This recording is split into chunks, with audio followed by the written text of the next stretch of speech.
O karon sa kumpletong detalye sa mga saktong balita ug impormasyon atod kaninyo sa Double Dragon Security Forces Agency.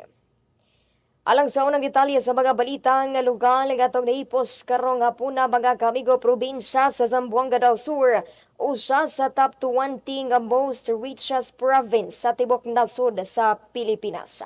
Atong sayra ng kompletong report pinagi kang kamigong Richard Lumayno.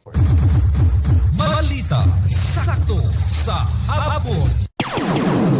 Nakuha sa probinsya sa Zamboanga del Sur ang ika-17 place sa top 20 most richest province sa tibok nasod Pilipinas. Kinisubay sa 2022 Commission on Audit Konkuha Financial Audit Report.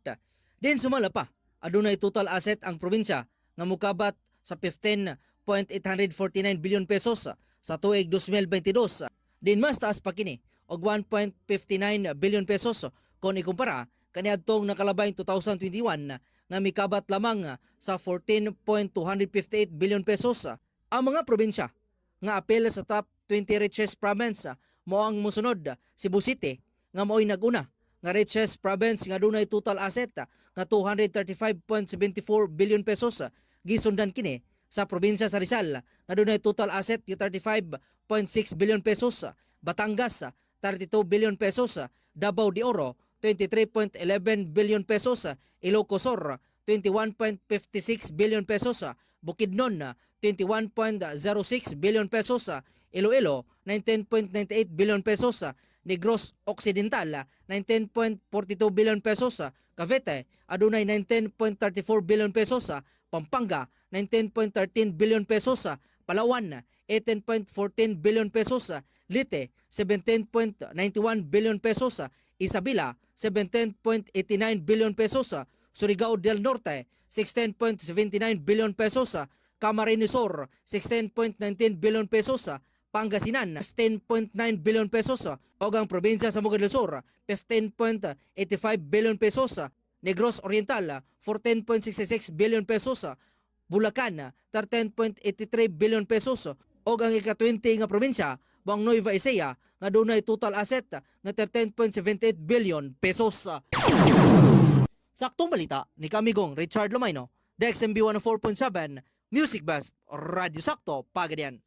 Sa dugang sa mga impormasyon sa mga balita, kaso sa dengue din sa syudad sa Pagadian, busubra na sa 500, samtang duha na talang patay.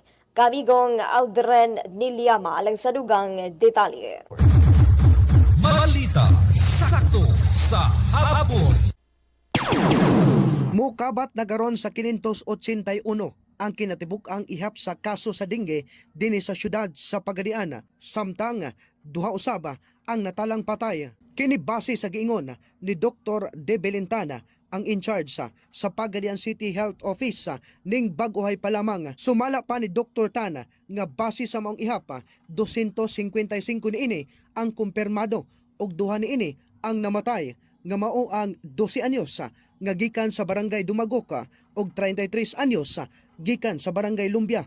Gibutyag ni Dr. Tan nga ulahin na matud pa nga nadala sa ilang buhatan ang mga pasyente, rason nga dali ni kuyanap ang maong virus nga niresulta sa ilang kamatayon.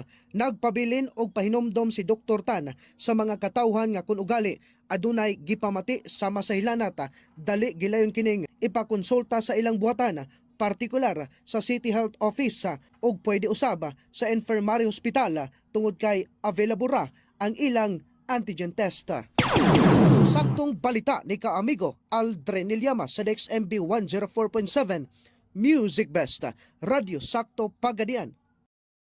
Sa dugang sa mga detalye sa mga balita, konstruksyon sa 50 milyones nga kalsadang nagkutay sa duha ka mga munisipyo sa probinsya sa Zamboanga del Sur na kompleto na sa DPWH Region 9. Kamigong Danilo Pelari alang sa dugang detalye. Balita sakto sa hapon.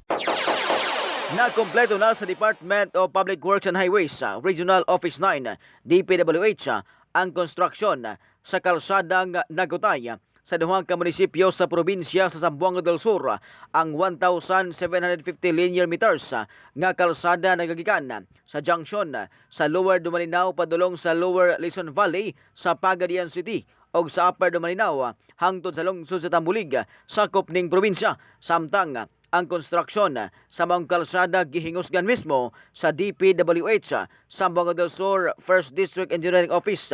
Diin ang pondong gigamit sa DPWH sa pagbatuman sa mga proyekto nagagikan sa General Appropriation Act of 2022.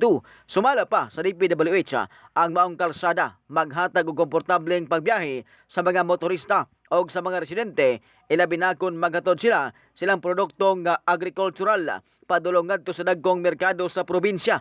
Tungod niini, posible usab nga magagahin og pondo ang mga negosyante alang sa pag-abli sa ilang bag-ong commercial growth area sa lalawigan. Dugang pa ang mga proyekto kabahin gyapon kini sa infrastructure flagship projects ni Presidente Ferdinand R. Marcos Jr.